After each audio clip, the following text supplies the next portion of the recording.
Olá, eu sou a Cláudia Carleto e você, a partir de agora, fica comigo no Panorâmica, a revista eletrônica da TV Alesp. A Comissão Estadual da Verdade, Rubens Paiva, discutiu aqui na Assembleia a realidade indígena no país. Uma população quase dizimada, restam pouco mais de 300 mil índios em território nacional, muitos deles vítimas da ditadura militar. Anos 70 no Brasil. Pavimentação da região amazônica e a construção de 17 mil quilômetros de estradas. 84 índios passam por um treinamento militar de 3 meses. Na formatura, mostram o que aprenderam. Mais de 2 mil índios desaparecem literalmente do mapa.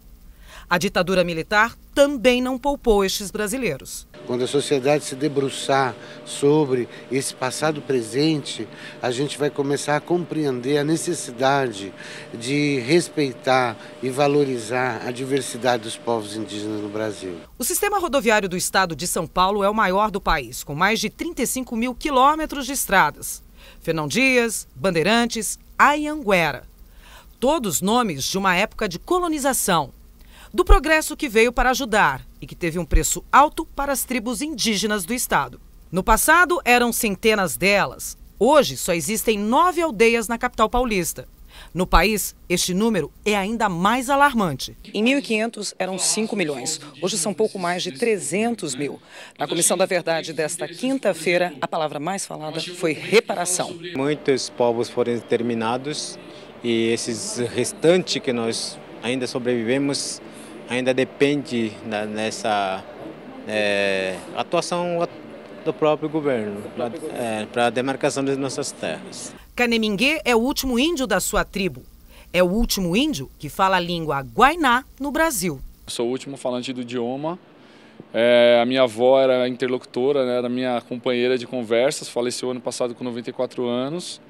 E hoje eu praticamente não tenho ninguém para conversar. A Comissão da Verdade sobre os Índios terá uma segunda etapa no dia 3 de novembro e foi cogitada a criação de uma comissão indígena. À medida que o Estado brasileiro não reconhece que fez crimes, que não participou desse genocídio, não está preocupado com reparação, né? O deputado Fernando Capês, do PSDB, campeão de votos na eleição de 5 de outubro, esteve no Por Dentro da Política dessa semana. O tema da conversa com o repórter Jorge Machado foi segurança pública. Qual é a resposta que o senhor dá para os paulistas que acreditaram no seu primeiro mandato e referendaram a sua candidatura, deputado? Olá, Jorge, em primeiro lugar, um prazer muito grande estar aqui entrevistado por você, na TV Assembleia, na nossa casa, a Casa do Povo, cumprimentando o nosso telespectador. Realmente foi gratificante receber mais de 300 mil votos numa eleição para deputado estadual, que reconhecidamente é uma eleição muito difícil. Dizem os especialistas, eu nunca disputei para deputado federal, que é mais difícil do que a eleição para deputado federal. Você precisa ter mais votos para ser deputado federal, mas é mais difícil conseguir votos quando se disputa uma eleição para deputado estadual, porque há um número maior de candidatos. Você tromba com candidato em cada esquina. Então, você conseguir ter quase 307 mil votos, foi o reconhecimento de um trabalho. O que eu poderia te dizer é o seguinte: eu não sou uma pessoa assim, um político profissional, um homem extremamente experiente em questões da política. Eu me limitei a intuitivamente trabalhar com seriedade, atender o eleitor, atender os prefeitos, vereadores que vinham pedir recursos para suas cidades, receber as propostas de projetos de lei, defender o consumidor, atuar na área de segurança pública, ser um deputado, enfim, presente, combativo, atuante. E isso acabou sendo reconhecido. Foi bom, porque se não tivesse sido reconhecido, eu ficaria na dúvida se valeu a pena ou não valeu a pena. E claro que valeu a pena ter trabalhado com tanto afinco. Deputado, eu vejo na sua página pessoal, o nosso telespectador vai ter a oportunidade de ver também a sua gratidão e a retribuição ao trabalho já executado e fala, vamos trabalhar juntos por São Paulo. Há muito o que fazer, deputado. Evidentemente, tem muita coisa para fazer. Nós precisamos de uma Assembleia Legislativa que interfira mais na sociedade, que mexa mais positivamente com a vida das pessoas. Nós temos aí para o próximo mandato uma oportunidade muito grande na área de segurança pública. Nós recebemos aqui o Coronel Telhada, que foi comandante da rota, elegeu-se deputado estadual. O Coronel Camilo, que foi comandante-geral da Polícia Militar. O doutor Olim, delegado atuante, importante. Temos o Coronel Ferrarini. O deputado Gil Lancaster foi soldado da rota também. No meu caso, promotor de justiça, professor de direito penal, nós temos condições de fazer grandes discussões nesse tema. Na área do meio ambiente, proteção animal e defesa do consumidor. Enfim, se mostrar mais participante e mais poder perante a sociedade. Deputado, aquela indignação que ficou lá atrás, no junho do ano passado, movimentações de rua, o jargão, você não me representa, não se reproduziu nesta eleição. Praticamente dos 94 deputados, 6 deputados vão para Brasília e 62 foram reeleitos. Se a gente contar que alguns sequer se candidataram, ou seja, foi fartamente, digamos, positiva a apreciação dos deputados, o reconhecimento do trabalho. Como é que o senhor vê esse estado de coisas que não se transfere da rua e que na hora do voto as pessoas lembram do trabalho dos parlamentares? No momento que o eleitor vai exercer o seu direito ao sufrágio, ao voto, ele acaba votando com consciência. É evidente que nós temos reações emocionais a todo momento. E temos reações de insatisfação, de revolta, de frustração.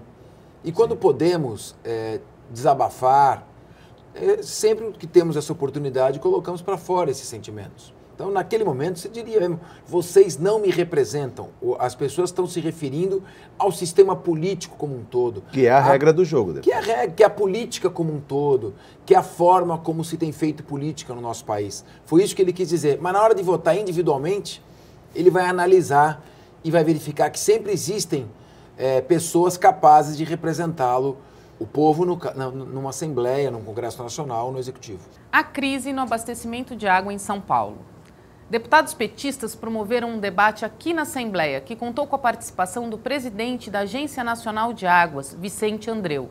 Ele disse que se houver a retirada de um terceiro volume morto, o sistema Cantareira pode secar. Promovido pela bancada do PT, o debate reuniu o presidente da ANA, Agência Nacional de Águas, Vicente Andreu, e o presidente da CPI da Câmara Municipal, que investiga os contratos da Sabesp, o vereador Laércio Benco. Os deputados também tentam instalar uma CPI aqui na Assembleia, mas ainda não conseguiram reunir número suficiente de assinaturas. Nós não conseguimos o número mínimo de assinaturas. Desde o início do ano, nós estamos tentando conseguir assinaturas para instalar uma CPI. Debate ninguém pode impedir e nós temos que chamar a atenção da população, uma vez que o governo do estado garantiu de que não faltaria água, de que a água teria água suficiente até novembro. Segundo o presidente da ANA, a agência reguladora dos recursos hídricos do governo federal, a Sabesp foi procurada para discutir alternativas técnicas para a crise. Isso desde o começo do ano, quando os reservatórios do sistema Cantareira, que abastece quase 7 milhões de pessoas na Grande São Paulo, ainda tinham 10% da capacidade. Depois, veio o uso do primeiro volume morto. Mas, segundo Vicente Andreu, a partir de junho, a Sabesp recusou ajuda. Agora, com os índices em níveis críticos, o uso do segundo volume morto é a única saída. A situação é de retirada do segundo volume morto. Não há alternativa, não sei. Tem mais água além dessa quantidade? Tem. Em tese, vai existir 200 milhões de metros cúbicos no reservatório. O volume 3 é possível de ser tirado? Eu acredito que tecnicamente será complicado. E do ponto de vista ambiental, essa água, aí sim, o ralo do reservatório, o lodo, haverá de ter problema. Se a crise se acentuar, é bom que a população saiba, não haverá alternativa a não ir no lodo. Eu acho que aqui as sugestões elencadas pelo diretor da ANA, né, o Dr. Vicente Andreu, são sugestões que ainda há tempo da Sabesp, do DAEE, aderirem, catarem essas sugestões e implantarem na prática para nós evitarmos o caos aqui no estado de São Paulo, no que diz respeito ao fornecimento de água. A Sabesp, empresa responsável pelo abastecimento de água em São Paulo, anunciou mais bônus para quem economizar água. É um desconto na conta de água dos consumidores que reduzirem os gastos entre 10% e 20%. As regras para o novo sistema de bônus é o seguinte: os imóveis que reduzirem em 10% ou 15% terão desconto de 10% na conta. Quem diminuir o consumo entre 15% e 20% vai ter um desconto de 20% na conta. E quem economizar 20% ou mais recebe um desconto de 30%.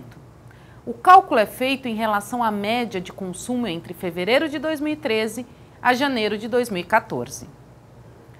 A educação de crianças com necessidades especiais divide opiniões. Uns defendem uma escola inclusiva, onde meninos e meninas com limitações tenham direito ao mesmo aprendizado. Outros garantem que escolas especiais dão melhor resultado. O Em Discussão entrou no debate por conta de um projeto de lei do deputado Rafael Silva, do PDT, que quer capacitar profissionais da rede pública de ensino para atender os autistas nas escolas. No Em Discussão de hoje, vamos debater uma proposta apresentada aqui na Assembleia Paulista que prevê a criação e implantação de um centro avançado de estudo e capacitação de educadores da rede pública de ensino para a inserção escolar de autistas. Para falar sobre o assunto, estamos recebendo Elise Lisboa, ela que é psicóloga e representante do Centro Pro Autista, e Malu Martins, administradora e mãe do Daniel, de 10 anos. Mas antes de eu ouvir minhas convidadas, vamos ouvir um pouquinho o autor do projeto, deputado Rafael Silva, do PDT. Visitando muitas entidades que cuidam de crianças com este problema, nós passamos a entender a necessidade de o governo do estado preparar professores e funcionários para atenderem a crianças com autismo. Significa que elas não estarão sozinhas, significa que o governo do estado estará amparando todas as instituições que cuidam dessas crianças, porque os professores especializados, eles promoverão a inclusão das crianças autistas em escolas comuns, em escolas normais. Aí, com certeza, nós teremos condições de melhorar a vida dessas crianças, das famílias, e muitas delas podem, inclusive, ter um crescimento muito bom. Em alguns casos, elas passarão a ter um comportamento semelhante a de outras pessoas que não possuem este problema. A escola inclusiva é uma integração. Você tanto favorece a criança com autismo como as outras crianças que aprenderão a conviver com pessoas diferentes. E com esse aprendizado, elas passarão a entender a necessidade também de amparar as pessoas que têm um problema, que têm uma diferença. Exatamente isso, Elise. Quando a gente fala em educação, é uma das principais questões quando se fala da realidade do autismo hoje num país como o nosso? Sem dúvida. Falar de educação aliada à intervenção clínica é realmente a maneira que a gente tem de oferecer o melhor desenvolvimento para as crianças e pessoas com autismo. Que realidade que a gente tem quando se fala em autismo no Brasil? Atualmente existe uma dificuldade bastante grande de compreensão realmente do quadro, né? De saber se posicionar e oferecer realmente o atendimento das necessidades das pessoas com autismo. Mas a gente está num crescente aí, eu confio, tenho esperança num futuro melhor. Para a gente começar do início, o que é o autismo? O autismo é, então, um distúrbio do desenvolvimento que pressupõe uma dificuldade, então, na interação social e na comunicação em linguagem e também em atividades e interesses repetitivos e estereotipados. Então, existe um leque muito grande, né? As crianças com autismo podem variar de grau de comprometimento dentro do quadro e isso vai determinar também o quanto que elas têm de disponibilidade para essa interação social, para a comunicação, relativo aos comportamentos repetitivos e estereotipados também. Eu vi que a cada caso, ou um perfil, a gente pode falar que mais meninos têm autismo do que meninas. Existe uma causa, já existe um porquê disso? Na verdade, muito ainda se investiga acerca do que se diz causa do autismo. Existem mais de 200 genes associados ao distúrbio do desenvolvimento, né, do transtorno do espectro do autismo, mas não existe uma causa que determine, como por exemplo na síndrome de Down ou cromossomo 21, entendi. Né, ainda é bastante incerto o DNA, o gene causador do autismo. É um distúrbio recente, Elise? Não, na verdade, desde antes de 43, né, já se havia desenvolvimento de pesquisas na área, né, dessa investigação em prol dessas características que compõem o transtorno do espectro do autismo, mas a partir de 43, então, com o desenvolvimento da pesquisa do Leo Kanner, começou a se falar do transtorno delineado com essas características. A gente tem O Brasil tem cerca de 1.400.000 deficientes visuais e só 60 cães-guia. O Inclusive dessa semana recebeu o Toby, um cão-guia que é um verdadeiro anjo da guarda da dona. Nós vamos falar da dificuldade em arrumar um cão-guia no Brasil. Vale rever um trecho do programa. Trabalhar como um cão. Daí uma expressão que não combina com seu cachorrinho de estimação que come, dorme e brinca o dia todo, né? Mas esta é uma frase perfeita para o Toby, um labrador de 7 anos e que há quase 6 ajuda sua dona a chegar em vários lugares de maneira mais segura possível. Este é o tema do programa Inclusive de hoje, Cão Guia. E para conversar com a gente e contar como o Toby mudou sua vida, convidamos Ercéa Alves, diretora do Instituto Íris. Oi, Ercéa, tudo bom? Tudo bem, e você? Tudo bom.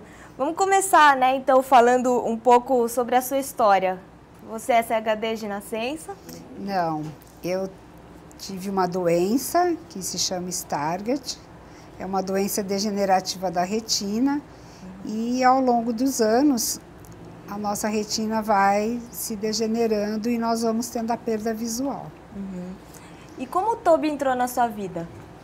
Então, na minha fase de reabilitação, né, quando a perda ficou bem acentuada e que caminhar já estava se tornando uma coisa de risco, né? Porque eu já não tinha a visão periférica de anos atrás, que acaba sendo responsável, né, pela caminhada. E então eu tive mesmo que me reabilitar e a minha opção foi ter um cão-guia. Foi daí que eu me inscrevi, né? Me inscrevi no Instituto Íris, de onde eu consegui o Toby. E aguardei, durante 4 anos, eu aguardei a chegada do Toby. Então, passei por esse processo todo, né, de espera. E a partir de, então, quando eu fui uma das contempladas, né, com o cão-guia, eu fui para o treinamento para aprender e ganhei o Toby. E desde quando existe o Instituto Íris? O Instituto Íris existe desde 2002. E é uma entidade sem fins lucrativos? Sim, é uma entidade sem fins lucrativos. Nós trabalhamos, né, com a inclusão da pessoa com deficiência visual através do cão-guia. Hoje nós temos mais de 500 mil pessoas cegas no Brasil, né? Sim. Por que não é comum ter cão-guia aqui? Então, nós não temos, né, faltam recursos, na verdade, para isso. Não existe patrocínios, né? O Instituto Íris, ele sobrevive de patrocínios, de doações, de parcerias, para que a gente consiga entregar esses cães. Falta, né, uma política pública, verba mesmo, ajuda do governo, para que a gente consiga entregar mais cães. Então, são realmente cerca de 100 cães no Brasil todo, né, para esse tanto de pessoas que poderiam ter um cão, né? E como é que funciona o treinamento desses cães-guias? Qualquer raça pode ser cão-guia? Não, existem algumas raças, né? São várias, porém aqui no Brasil você vai encontrar mais os Golden Retriever, o Labrador, mas existe o Pastor Alemão, o Poodle Gigante e inúmeras raças que poderiam ser. O labrador, até por ele ser um cachorro meigo, né? Um cachorro que as pessoas não costumam ter medo. Então isso facilita muito, porque nós andamos de ônibus, de metrô, em lugares lotados, vamos para shopping, enfim, com muitas pessoas, e ele já tem essa carinha, né, toda meiga, e as pessoas acabam gostando, mas não é exclusivo do labrador ser cão-guia, não.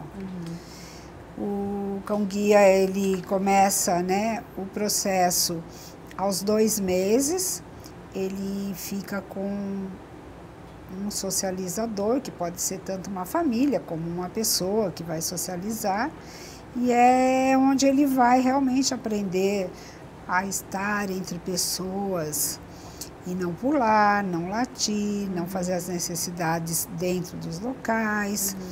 É bem o que o nome diz, né? Socialização. Ele passa com essa pessoa durante 1 ano. E por volta lá dos seus, né, 1 ano e 2 meses, 1 ano e 3 meses, ele vem para a escola, e é aí que se inicia o treinamento para ele guiar, é onde ele vai aprender a guiar.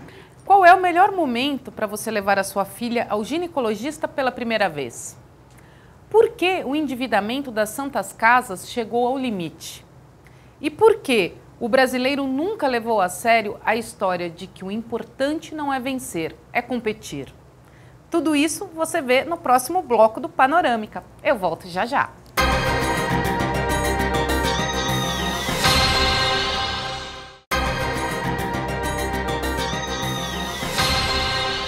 Os deputados que fazem parte da CPI que investiga áreas contaminadas em São Paulo decidiram prorrogar os trabalhos por mais 60 dias.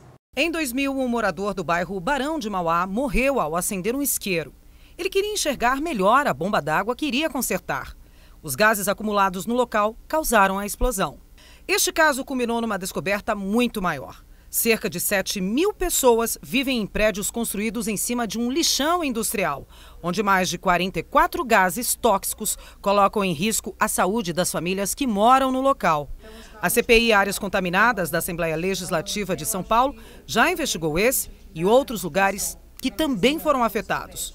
O Shopping Center Norte, o bairro do Carandiru, os prédios do condomínio Singapura, da Avenida Zaquinarque. Recentemente foi incluída mais uma região, USP Leste. Nós dependemos do quórum, da formação da maioria de deputados componentes dessa CPI para poder prosseguirmos esse trabalho que é importantíssimo. Normalmente, uma comissão parlamentar de inquérito tem prazo de 120 dias de duração até o relatório final, mas pode pedir prorrogação se for preciso. Esta CPI durou menos de 5 minutos. Na ata, a prorrogação por mais 60 dias. A primeira etapa já foi definida, já foi feita, que foi a indicação das áreas e a inclusão de outras, como a USP Leste foi acrescentada recentemente, não foi algo que era do objeto da CPI inicialmente. Agora começam as convocações, as empresas poluidoras, que é a segunda etapa, né?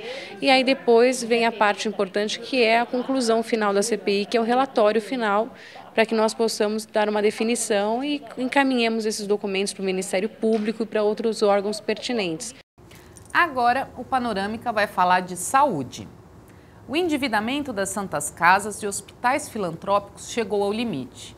Para falar sobre esse tema, o Arena Livre convidou o advogado José Reinaldo Nogueira de Oliveira Júnior, especialista em economia da saúde.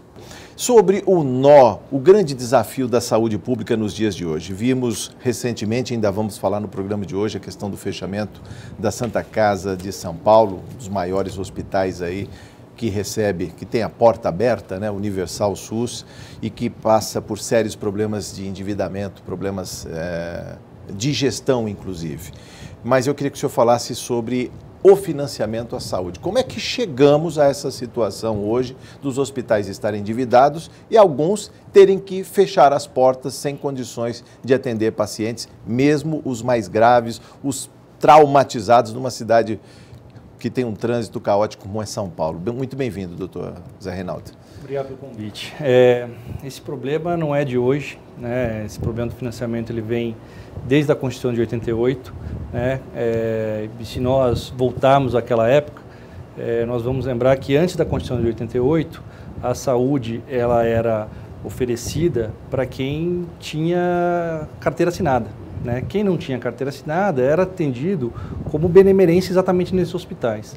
Em 88 surgiu o SUS e o governo, para apoiá-lo nessa implantação do SUS, chamou esses hospitais que já tinham uma tradição de atender, de assistir pessoas com hipossuficiência socioeconômica.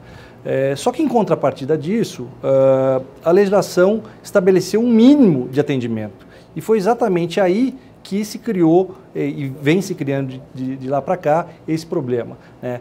Para atender esse mínimo de atendimento, as instituições começaram a financiar esses atendimentos, na medida em que os valores pagos, muitas vezes pelos atendimentos prestados, eles eram insuficientes, como ainda são, para sua realização. Óbvio que a gente não pode generalizar, existem alguns atendimentos que o pagamento, a contraprestação financeira, ela é adequada, mas muitos atendimentos, principalmente aqueles de média e baixa complexidade, esse equilíbrio não existe. Então, o problema do financiamento na saúde pública, especialmente na saúde pública prestada por essas entidades, ela vem desde a criação do SUS. A Associação dos Professores Aposentados comemorou 20 anos de existência em sessão solene aqui na Assembleia Paulista. Vamos dar uma olhadinha como foi. Estes professores passaram 30, 40 anos na sala de aula e depois da aposentadoria, nada de descanso não. Em todo o estado de São Paulo, eles ainda têm uma senhora responsabilidade, a valorização da categoria. Com o decorrer do tempo, a profissão de professor no Brasil ficou muito desprestigiada. E o ensino, a aprendizagem também caiu bastante. E as decepções foram caindo como chuva sobre a sociedade. Os 20 anos da associação criada por eles foram comemorados nesta sessão solene. São mais de 23 mil associados que juntos pedem as mesmas gratificações concedidas aos professores da ativa. De acordo com a presidente da APAMPESP, tudo começou em 88, quando o então governador Orestes Quércia instituiu um abono que não valia para os aposentados. Não conseguimos recuperar o que nos foi tirado pela Lei 836, de 97. Foi um novo estatuto do magistério, um novo plano de carreira e fez um novo cálculo daquilo que se tinha. E nesse cálculo o aposentado perdeu muita coisa. E como aposentado ele não teve mais oportunidade de recuperar o que ele perdeu. O deputado federal Arnaldo Faria de Sá, do PTB, participou da sessão solene, que foi presidida pelo deputado estadual Davi Zaia, do PPS. A APAMPESP, sem dúvida nenhuma, merece nosso respeito pelos 20 anos de luta permanente. Outras entidades mais fortes do Estado, infelizmente, não lutam pelos aposentados do magistério. A APAMPESP sozinha tem ganho essa luta. É muito bom que os professores, que hoje estão aposentados, mas que cumpriram a sua jornada, a sua carreira, continuem ativos, lutando. Acho que o Estado, dentro do processo democrático que o Brasil vive, a gente avança com isso, com a manifestação das pessoas, com a defesa dos seus interesses, e desse debate é que vai se produzindo uma sociedade melhor. Um professor hoje que se aposenta, ele perde quase 50% do seu salário. Então é desastroso isso para a sobrevivência de um professor, de uma professora, de um servidor da educação. Por isso que a APAMPESP luta, denuncia e participa de todas as lutas aqui no estado de São Paulo e no Congresso Nacional também em defesa dos direitos e da dignidade dos professores aposentados. Alunas que lutam contra a violência sexual com mulheres em universidades foram convidadas do Assembleia Debate para discutir o aumento desse tipo de crime. Vamos rever um trecho do programa. A origem está no machismo, tem outros fatores que levam a isso, tem racismo, tem homofobia. Onde é que está o problema? Nós vivemos em uma sociedade que ela, na estrutura, ela tem as opressões, né? Então, o racismo, o machismo, a homofobia, o classismo, até de certa forma, eles são opressões que são estruturais na nossa sociedade. Então, em todos os espaços, isso é reproduzido. Então, sim, está relacionado ao machismo, está relacionado até ao racismo, dependendo de qual for a brincadeira. Porque, por exemplo, nos trotes nas universidades, que é um dos ambientes em que acontece a violência contra a mulher, porque nos trouxe a bichete, né? Chega na universidade, os veteranos eles vão dar bebidas para elas e etc. E muitas vezes, por não conseguir, sei lá, ficar de acordo com a bebida, ela às vezes acaba passando mal. Os alunos eles se aproveitam porque eles acreditam que a jovem aluna, por estar bêbada, por estar fraca, ela está consentindo à vontade. Só que na realidade isso não existe. Assim, o não é não. E se eu não falar sim que eu quero, não quer dizer que só porque eu estou meio bêbada e etc., que eu estou consentindo, de certa forma, a vontade do outro. E esse é um debate que tem que ser discutido nas universidades e na sociedade como um todo, porque o estupro, na minha opinião, ele é a reprodução do machismo, assim, uma das formas mais brutais, porque é o homem dizendo que a minha vontade, ela se sobrepõe a qualquer direito seu. Eu sou homem, eu posso tudo e eu quero o seu corpo e você não tem direito nenhum a ele. E eu vou possuí-lo porque é a minha vontade.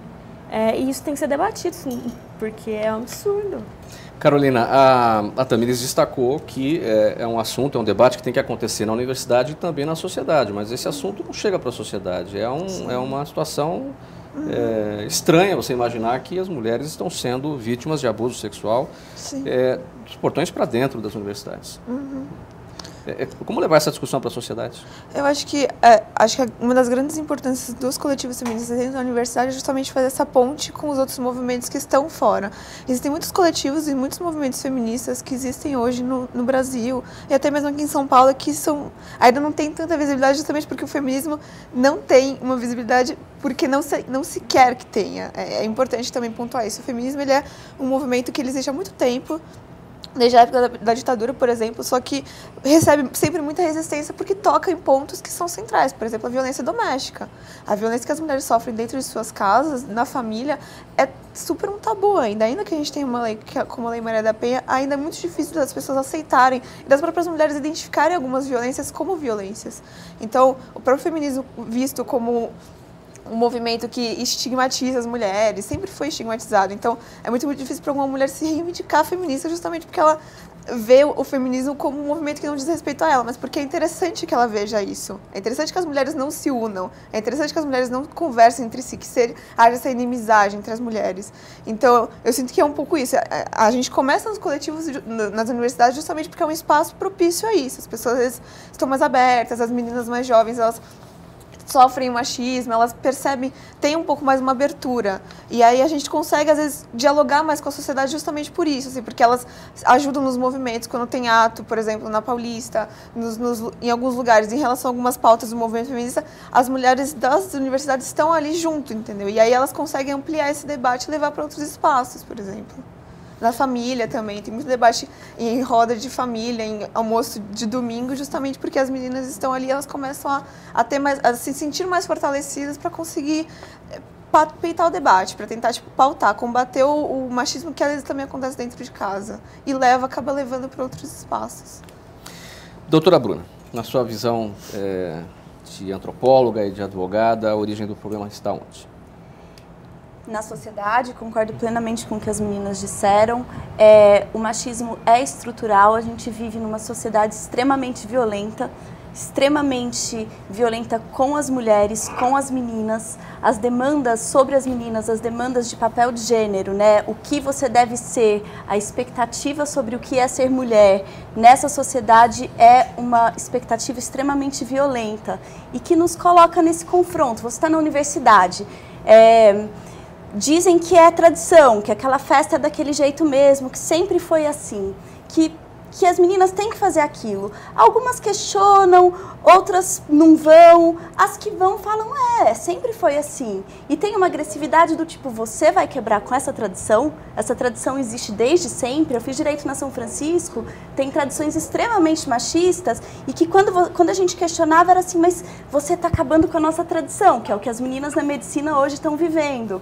Né? Você está acabando com a nossa tradição, você está chovendo no nosso piquenique, sempre foi assim, as meninas sempre costuraram para os homens e nunca atuaram nesse show med, nessa festa. Então, assim, por que agora você está questionando? Alunos de escola técnica da cidade de Presidente Prudente, no interior de São Paulo, visitaram o Legislativo Paulista. E teve gente que já tomou gosto pela política. Olha só. Eles viajaram 8 horas de Presidente Prudente até o Parlamento Paulista e chegaram animados. É uma coisa bem grandiosa, bem diferente do que a gente imagina. Depois de serem recepcionados pelo deputado Mauro Bragato, do PSDB, os 26 alunos da escola Professor Adolfo Arruda Melo, de Presidente Prudente, participaram de uma palestra com o advogado Flávio de Souza Braz. Eles tiveram noções do processo legislativo no Parlamento Paulista. Nós procuramos, dentro do limite, naturalmente, de tempo, despertar nesses jovens, sobretudo por tratarem da área do serviço jurídico do qual eles estudam, a possibilidade de ganharem um conhecimento um pouco mais aprofundado de como se produz as leis na Casa Legislativa. Os alunos são dos cursos de contabilidade, marketing, redes de computadores e da área escolhida pela Renata. Aos 17 anos, ela vai se formar em serviços jurídicos e em 2015 já começa o curso superior de Direito, além do estágio da escola técnica. Eu, quando entrei no ensino médio, eu comecei a me perguntar aquela pergunta que todo estudante começa a fazer, né? O que eu vou fazer da minha vida? E aí foi quando eu comecei a analisar todas as matérias e eu percebi que a única coisa que se encaixava em mim, no meu perfil, era o direito. Foi quando surgiu a oportunidade de eu fazer o curso técnico em serviços jurídicos. Então eu fui procurar saber, me informei, comecei a fazer o curso e logo no primeiro módulo eu me apaixonei pelo direito. Muitas pessoas acham super maçante porque é uma coisa muito detalhada, mas é totalmente apaixonante. E vindo aqui, né, na sede estadual legislativo, é mais encorajador ainda ver possivelmente o meu futuro. O deputado Mauro Bragato, do PSDB, ressaltou a importância do incentivo à cidadania para o fortalecimento da Casa de Leis. A presença dos estudantes aqui tem um caráter especial para conhecer o maior parlamento estadual do Brasil, a Assembleia Legislativa do Estado de São Paulo, e claro, uma lição de cidadania, né? Claro que é importante para fortalecer essa instituição legislativa. Uma audiência pública da Comissão da Verdade debateu o relatório sobre laudos dos médicos legistas durante a ditadura militar. Parentes das vítimas e peritos criminais questionam a veracidade dos documentos divulgados na época. Durante a reunião, a coordenadora do relatório, a médica Elzira Vilela, leu a lista de 1969 a 1976 com os nomes de 51 presos políticos mortos e seus respectivos médicos legistas, que emitiram laudos falsos no período do regime militar. Entre eles, o do jornalista Vladimir Herzog, atestado como suicídio, um dos casos mais conhecidos e polêmicos mostrados publicamente. A Comissão Nacional da Verdade quer trazer para uma audiência pública os legistas que ainda estão vivos para serem ouvidos sobre a falsificação desses laudos. Nós tivemos 7 casos que foram tidos como suicídio, tiroteio, 37 casos, atropelamento, 2 casos e mais de uma versão, porque a certeza da impunidade da ditadura era tão grande que órgãos de segurança, em diferentes épocas, davam uma versão da morte. É muito importante a entrega de um relatório da área da saúde para a Comissão Estadual da Verdade, com cópia para a Comissão Nacional da Verdade, para que fique documentado, para que faça parte do acervo desses documentos, dos arquivos dessas comissões e, sobretudo, para que constitua o ponto de partida justamente da busca da justiça e, mais importante do que a justiça, a verdade. Relatos de amigos e familiares de presos políticos mortos durante o regime e que tiveram seus laudos falsificados deixaram ao mesmo tempo em seus depoimentos um ar de emoção e revolta. Eles ajudavam para que fosse dosada a quantidade de tortura, a quantidade de choques elétricos, para que o preso pudesse resistir o máximo possível e eles pudessem, como dizer assim, satisfazer de uma forma mais, como dizer assim, terrível, mais monstruosa o próprio sadismo. A Comissão da Verdade conta ainda com a ajuda do Ministério Público, que tem um trabalho voltado a pessoas desaparecidas, vivas ou mortas. A ideia é que nós recuperemos, ainda que seja via judicial, não é ideal, mas ainda que seja ela, todos os laudos dessa época, que ainda estejam ou no Arquivo Nacional ou no próprio IML, o que nós também achamos um pouco ilusório diante da forma como se agia à época e até diante da forma como se age hoje. Há muita dificuldade, embora haja contribuição em alguns pontos, ela não é completa, né?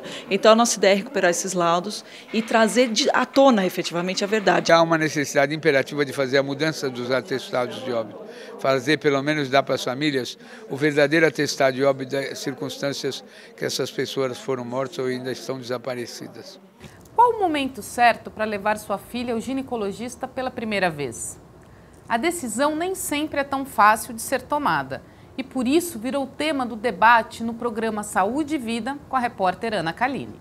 Em que momento isso está acontecendo hoje? Como eu disse, antigamente a gente ia, ou quando menstruava, tinha algum probleminha, ou quando casava, né, quando engravidava. Muitas mulheres nem iam ao ginecologista. Hoje, quando isso está acontecendo, doutora Alessandra?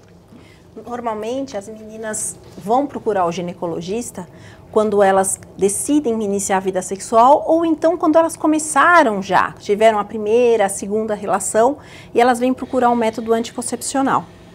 E elas vêm geralmente cheias de dúvidas, querendo informações, mas normalmente quando elas me procuram, elas já iniciaram, elas já tiveram uma vida sexual, já começaram e elas vão muitas vezes atrás das opiniões das amigas, de outras pessoas que são mais íntimas, que são mais próximas e que elas podem confiar. Poucas mães ainda levam suas filhas ao ginecologista, mesmo antes do início da vida sexual? Sim, poucas mães. Tem muitas meninas que vêm espontaneamente. Algumas a mãe traz porque a mãe suspeita que a menina está namorando e que pode começar alguma coisa. E elas, muitas vezes a mãe entra na consulta com a filha e o que é mais legal, algumas mães deixam a filha sozinha, falam, olha, vou deixar você à vontade conversando com a médica e eu vou te esperar lá fora. Porque elas também passaram por isso.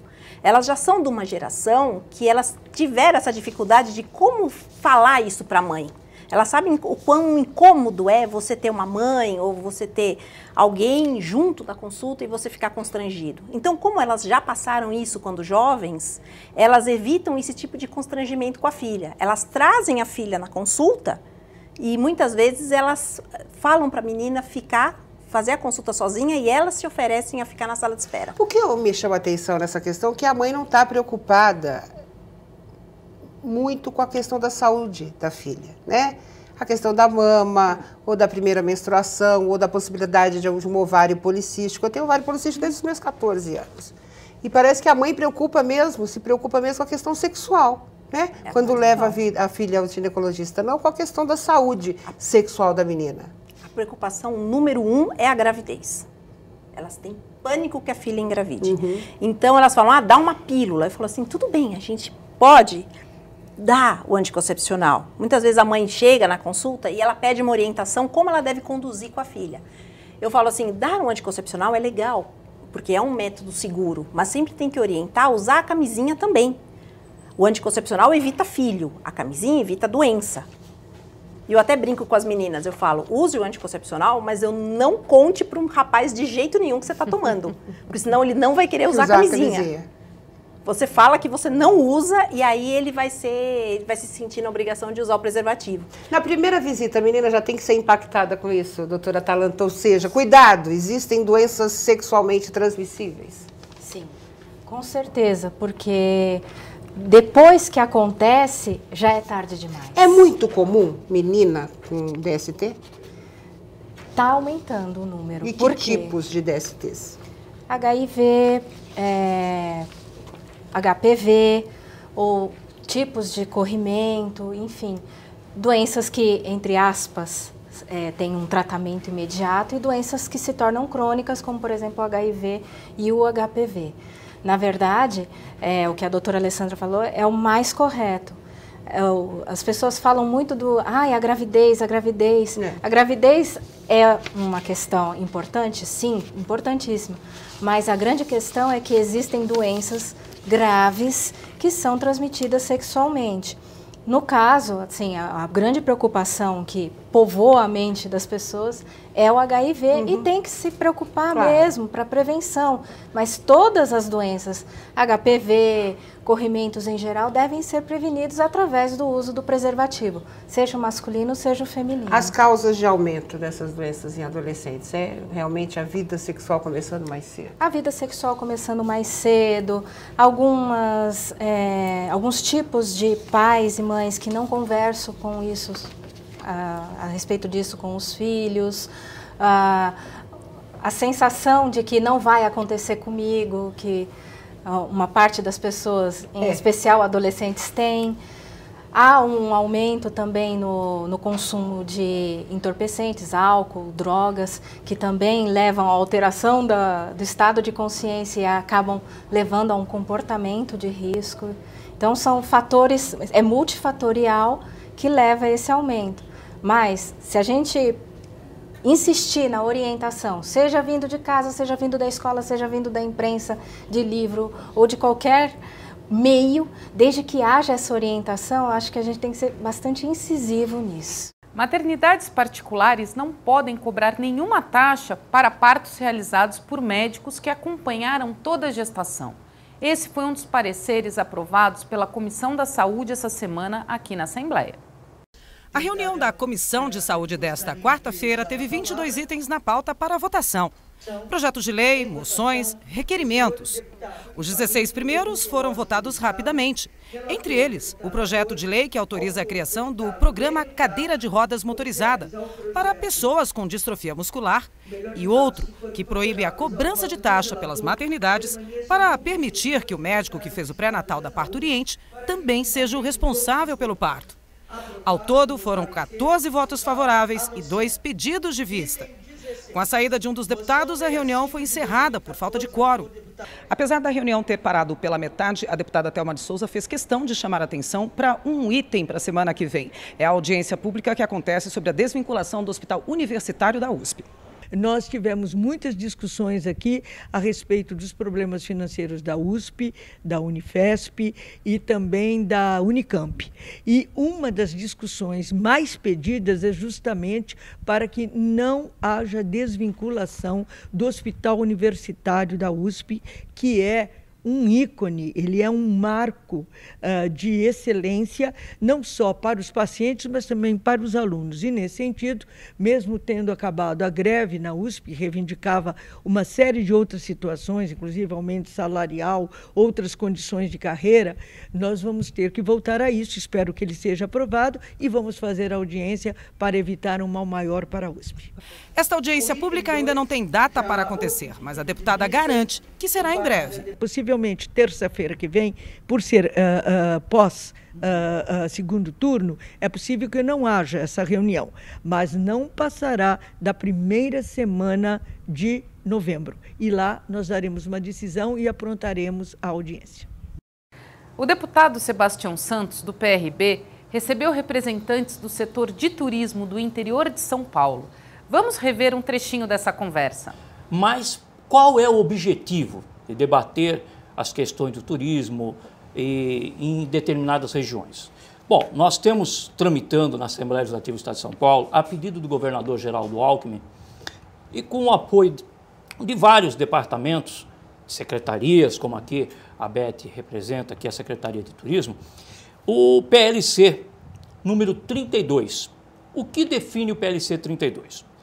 Estabelece condições e requisitos para a classificação de instâncias e de municípios de interesse turístico e dá outras providências correlatas.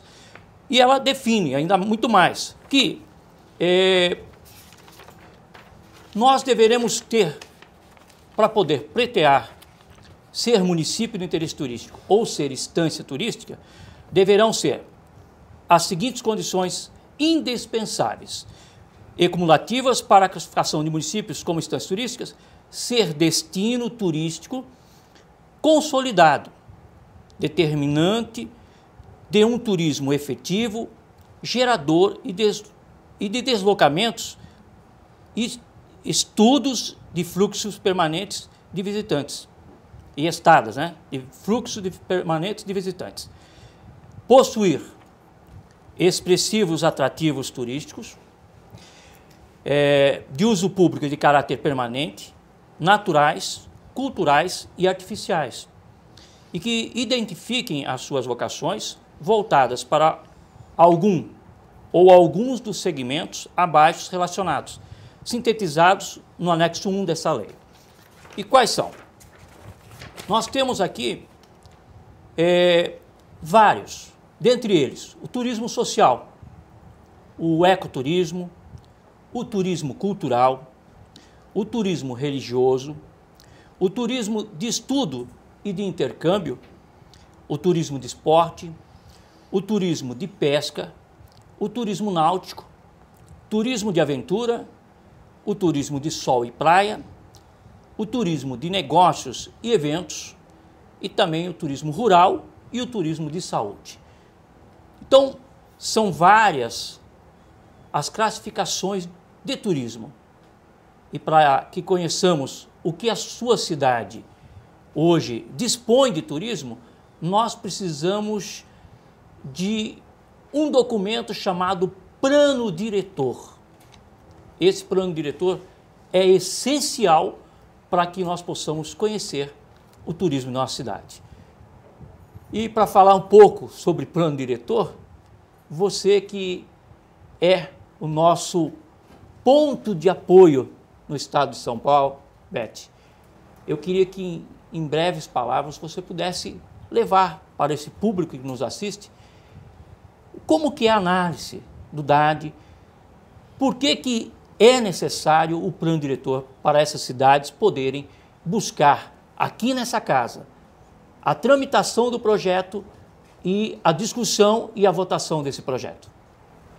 Bom, antes de mais nada, a gente tem que deixar bem claro que o Plano Diretor de Turismo é um documento importante a qualquer município, né? E principalmente aqueles municípios que querem se firmar com o turismo como um ponto de arrecadação, um ponto de crescimento dentro do seu município. O Plano de Turismo, Diretor de Turismo, ele vem abranger todo o estudo do município de maneira a ter a sua vocação. Você elencou agora mesmo quais são os tipos de turismo que podem ser realizados, entre outros. Então, em qual desses turismo o município se colocaria?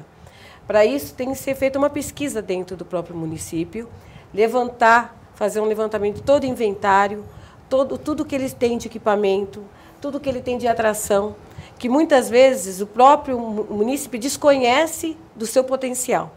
Então, esse estudo vem para dar força exatamente ao município, para que conduza, encaminhe o trabalho da administração junto aos munícipes e para que possa receber o turista e receber bem.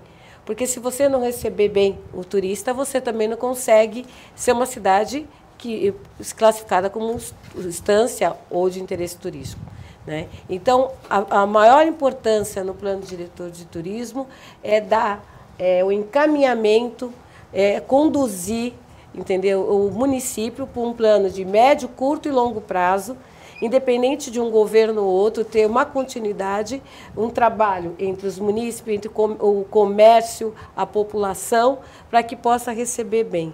Eu acho que o turismo começa no receber bem. O importante não é vencer, é competir, certo? Nada disso. Principalmente em grandes competições como as Olimpíadas, por exemplo.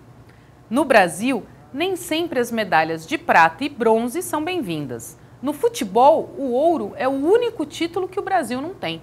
Vamos chamar a Silvia Garcia para falar de esporte agora? Tem uma aqui, ó, que deixa eu ver quem é que fala. Pierre de Coubertin. Ele que fala a famosa frase. Você sabe, Orlando? O mais importante nos Jogos Olímpicos... não é vencer, é competir. É competir. É isso mesmo no final, né? Ele, aliás, tem uma história linda. Ele perdeu todo o dinheiro dele com Jogos Olímpicos. Ele era atleta de quê? O Pierre? Praticamente não era atleta. Ele era um desportista. Um desportista. O pai dele era pintor, muito rico, né? E ele foi pondo a riqueza dele a serviço do esporte. Aliás, dois franceses, né? O Gilles Rimet e Pierre Coubertin, fizeram os torneios mais importantes do mundo. Agora, quando ele foi morrer, ele falou, quero que tire meu coração e implante em Olímpia, de onde eu devia ter saído. Fizeram isso e fizeram uma estátua de Pierre Coubertin. Sensacional. Desculpe, mas é... Sensacional. Acho tão nacional. Esse é emocionante. Sensacional, sensacional. Ótimo, ótimo. Essa eu não sabia mesmo. Então, mas cumpriram o que ele tinha pedido. Ele tinha, quando morrer, eu quero que meu coração fique na Grécia, lá em Olímpia. Eu fui a Olímpia. Você chegou a ver esse busto, essa homenagem? Agora, lá é curioso, né? Quando você vê que vão sortear, você vê que aquilo parece gigantesco. Não é. É um lugar de ruínas, né? Tem a pista ainda de atletismo. Ainda tem. Ali é o berço, né? Ali foi que nasceu tudo, né? Tem as coisas de tira do sol. Ó. É bonito. Bonito, mas é histórico, emocionante. Mas não tem força, que hoje qualquer estádio olímpico é maior. É maior. William, o que você lembra, assim, de algum fato que te marcou na cobertura de Olimpíada? Ou pessoal, ou que tenha sido, enfim, notícia mesmo, que você presenciou ali, falar, ou o pessoal falar, eu passei mal, não consegui chegar. Que a gente tem isso, tá fora de casa, a gente passa por isso, né? O Orlando deve ter passado por isso várias vezes. Alimentação muito diferente, né? Transporte. Na China, principalmente, né? O jet lag que a gente tem, né? Você tem 12 horas de diferença, né? Da sua vida para um outro país e tem que chegar lá trabalhando. Não tem muito tempo, né? O que você tem, assim, de... Olha, você lembra? Eu, trabalhando, eu vivi emoção. Porque tem aquela história assim, o repórter não vai se emocionar com alguma situação. A gente é gente.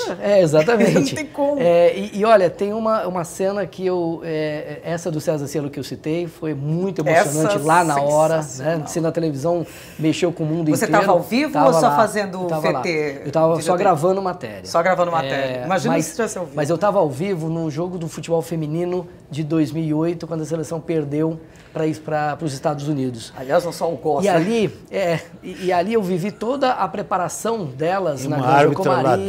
Ladrã, né? Então, aí você acaba fazendo amizade com o atleta e você acaba torcendo natural, é natural isso, né? E a gente perdeu aquela decisão que elas mereciam ganhar a medalha de ouro. Era nossa. Então ali foi muito duro, porque eu estava fazendo ao vivo, via aquela cena terrível, todas elas chorando. Aquela roubalheira, aquela... Entendeu? Do jeito que foi, então ali foi difícil trabalhar. E a da Malren foi o oposto, né? Aí a alegria que tomou conta de todos nós brasileiros da Malren Margem, ganhando aquela medalha de ouro. Conseguindo, né? Exato. Então foi um momento diferente, da alegria para a tristeza. Na mesma Olimpíada? Na mesma Olimpíada. Na mesma Olimpíada. E era fácil, era rápido você ir de um lugar para outro, porque a Olimpíada ela não acontece num centro olímpico só, né? Seria ali, são vários centros, né? A parte de natação, a parte de atletismo, a de Pequim foi muito legal, porque eu fiz a Olimpíada, exatamente cada dia eu estava numa modalidade esportiva diferente. E você já sabia de tudo? Conhecia tudo? Quando não sabia, estuda, se vai atrás, embora, né? Vai atrás, vai atrás. Agora a Olimpíada de Londres, para mim, foi diferente profissionalmente, porque eu fui trabalhar com a Seleção Brasileira de Futebol, a seleção Aí você já era olímpica. setorista. Aí era meio que uma Copa do Mundo dentro de uma Olimpíada. Então eu não fui nas modalidades olímpicas. Você não ficou permeando ali? Eu fiquei só viajando com a seleção, porque a só. seleção foi para vários lugares ali do Reino Unido. E aí, e o que os caras fazem que você viu e a gente não viu nada, não sabe de nada? Pode contar. Todo mundo viu que a decisão realmente o Brasil não jogou e a gente poderia ter ganho aquela medalha de ouro. Você viajava no avião junto com eles junto também, com não? Eles, é diferente? É diferente. O Orlando já veio com os dois pés no peito. Porque o Brasil ganhou medalha de prata em Pasadena, enfrentando a equipe da França. E foi medalha de prata. Aí ele foi roubado vergonhosamente em Seul e foi medalha de prata. Um árbitro soviético apitou Brasil e Rússia. O Orlando fala que ele não está se lembrando bem das coisas. Ainda bem, né? Impressionante, ainda bem. Vamos lá. Não, aí nesse torneio, quando fomos a Seul na Sydney, nós conseguimos perder Camarões, que eles tinham 9 jogadores em campo. Nós estávamos com todo, e com Luxemburgo, completo, com todo mundo, e perdemos. E com o Paraguai foi pior ainda. Né? Então o Brasil tem que ganhar os Jogos Olímpicos de futebol. O Paraguai tem, a Argentina tem, o Uruguai tem. Eu adorei isso. O Brasil tem que ganhar, o Paraguai tem, a Argentina não. A gente tem que ganhar. A gente nunca ganhou ouro numa Olimpíada, né? Não. Seleção brasileira de futebol, a gente ainda não conseguiu esse feito. Não. Aprovado o relatório final da CPI do trabalho escravo em São Paulo. Eu conto os detalhes depois do intervalo. É um minutinho só, não sai daí.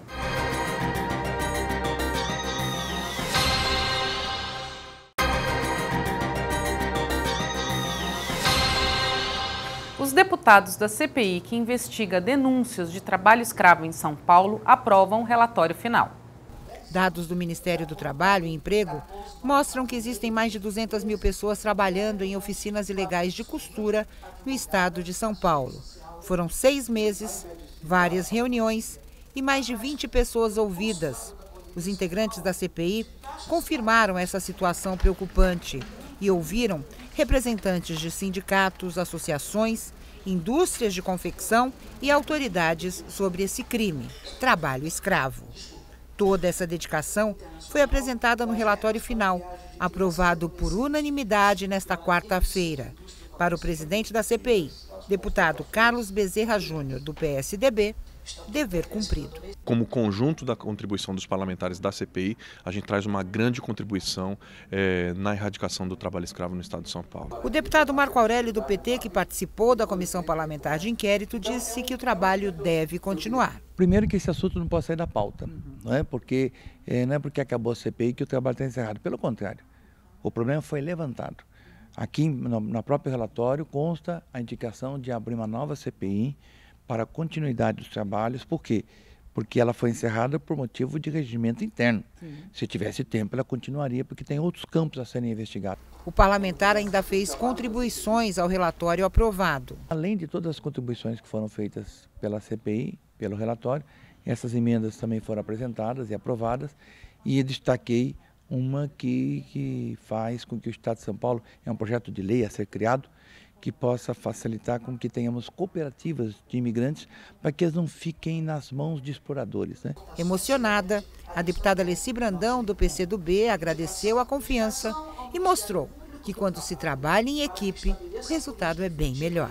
Mais uma vez, né, foi uma prova que eu tive hoje, nessa tarde, de que quando você tem a humildade de perguntar, quando você tem a humildade de dividir, né, com as pessoas, você tem a participação, e isso eu acho que é importante, a participação de um grupo de pessoas para você poder construir um projeto, eu acho que tudo dá certo. O relatório final surpreendeu o presidente da CPI. O relatório espelha claramente as investigações, os dados, os números estatísticos que obtivemos e, melhor do que isso, uma série de iniciativas e de propostas e de moções e de indicações e encaminhamentos para a gente buscar alternativas no enfrentamento cada vez mais aprofundado, modernizado, com mecanismos cada vez mais modernizados de enfrentamento do trabalho escravo no Estado.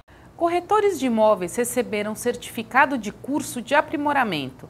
A cerimônia aconteceu aqui na Assembleia Legislativa. Vamos ver? O auditório Franco Montoro ficou lotado de profissionais da área imobiliária. O curso é ministrado à distância, através de videoconferência e carga horária de 105 horas, com especialização para avaliação de imóveis. Tem como objetivo capacitar os participantes para os conhecimentos, habilidades e atitudes operacionais e administrativas nos negócios imobiliários. Nós estamos aí aperfeiçoando os nossos corretores, dando a eles mais orientações e profissionalizando de forma técnica para que estejamos todos gabaritados de uma forma extremamente profissional, atendermos ao nosso público, elevando cada vez mais o nosso nível de informação dentro do mercado imobiliário. O presidente do Cresce falou da importância do PROESSE no aprimoramento e conhecimento dos corretores para o bom posicionamento no mercado. Esses corretores eles já conhecem agora com profundidade as normas da ABNT para poder fazer avaliação, verificar os laudos, enfim. Podem ser nomeados como peritos judiciais, é um avanço muito grande. Então, mais oportunidade de trabalho, emprego e renda para todo esse pessoal. 200 alunos de várias cidades do estado de São Paulo que participaram do PROESSE, o Programa de Educação Continuada de Corretor de Imóveis, vieram receber o certificado de conclusão do curso. A entrega, sob o comando do deputado Edson Ferrarini, do PTB, já acontece há 2 anos aqui no Parlamento Paulista. 26 entidades a nível Brasil são regulamentadas através de conselhos. E um deles é o corretor de imóveis. E o corretor de imóveis é exatamente aquele homem que... Por que ela é regulamentada? Porque o sujeito guarda o seu dinheiro, ele tem o seu sonho da casa própria, ele vai investir e de repente o corretor não pode ser um falsário, alguém que vai enganá-lo. Então é por isso que o Cresce, ele fiscaliza os corretores. Um paulista que despertou para a arte aos 7 anos de idade, se formou ator e bailarino, foi para o exterior estudar e depois aplicar o que aprendeu aqui no Brasil. Agora, no Panorâmica, você vai conhecer a história de Milton Mariano, contada essa semana no Dedo de Prosa. Ator, bailarino, coreógrafo, ou seria operário da arte? Milton Mariano descobriu a paixão pelo palco ainda criança e decidiu que aquele seria o seu lugar. Estudou, viajou para o exterior em busca de conhecimento e hoje dedica sua vida à arte e ao espetáculo. O artista nasceu na infância, fascinado pelo teatro, que teve contato na igreja. Daí veio a dança e a arte tomou conta de vez.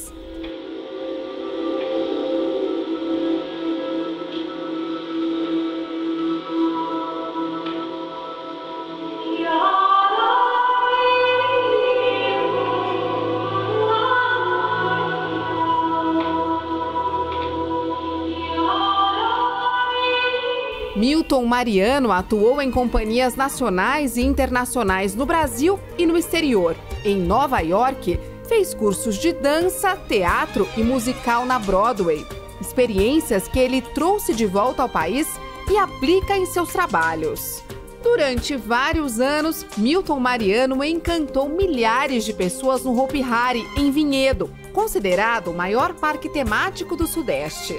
Espetáculos como os shows do Wild West e Hopi Night impressionam os visitantes, mas é com a hora do horror que o parque pega fogo. E Milton Mariano à frente.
Para exercer sua arte, qualquer palco é palco para Milton Mariano.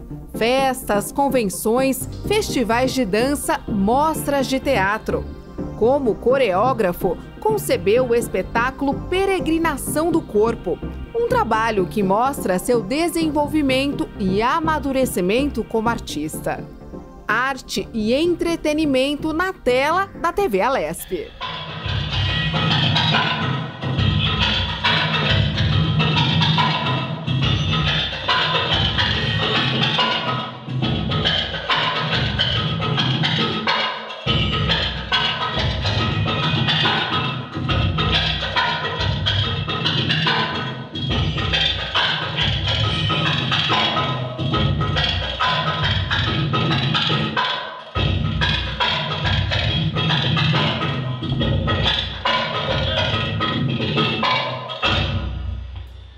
E o Panorâmica termina aqui. A gente tem um novo encontro marcado sábado que vem aqui na TV Alesp. E a gente se vê até lá. Uma ótima semana para você. Tchau!